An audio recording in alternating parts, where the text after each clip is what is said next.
మండల కమిటీ ఆధ్వర్యంలో అనేక బస్తీలు పర్యటించినాం.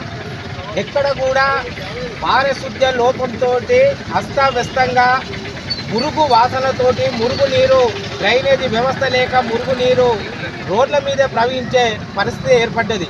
మనం ఈరోజు ఇక్కడ మన గాంధీ చౌరస్తా నుంచి కాల్టెక్స్కు పోయే దోవర్ రోడ్డు మెయిన్ రోడ్ చూసినట్టయితే అనేక గుంతలమయంగా ఏర్పడి ప్రయాణికుల ప్రాణాలను హరించే విధంగా ఉంది.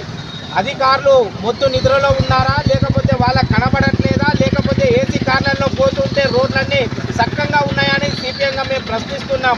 త్వరలోనే ఇవన్నీ రోడ్లు కానీ మరమ్మతులు చేయకపోతే పెద్ద ఎత్తున కార్యక్రమాలు తీసుకుంటామని ఈ సందర్భంగా హెచ్చరిస్తున్నాం. అదేవిధంగా ఇప్పుడిప్పుడే మన జిఎం ఆఫీసు నుంచి అయితే గురిజాల రోడ్డు దానికి విద్యా సంస్థలకు పెట్టిన పేరుగాంచింది. అనేక రెసిడెన్షియల్ స్కూళ్ళు కానీ కాలేజ్ కానీ ఆ పక్కన ఉన్నాయి. కానీ మున్సిపల్ వాళ్ళు డంపింగ్ యార్డుకు స్థలం ఏడా దొరకనట్టు ఆ విద్యా సంస్థలోనే అక్కడ వెళ్ళి అనేక దుర్గంధాలకు నిలువుగా మారింది. రానున్న రోజుల్లో అక్కడున్న విద్యా సంస్థలు కూడా వేరే జాగాలు తరలిపోవడానికి ఉంది.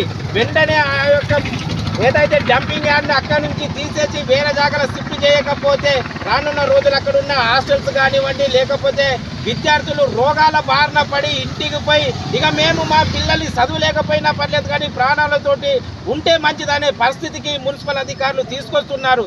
కాబట్టి అక్కడి నుంచి డంపింగ్ యార్డ్ని తీసేసి వెంటనే అక్కడున్న ఆ దుర్గంధాన్ని బ్లీచింగ్ పౌడర్ కానీ వేరే విధంగా తీసేయాలని ఈ సందర్భంగా మున్సిపల్ కమిషనర్ గారిని హెచ్చరిస్తున్నాం.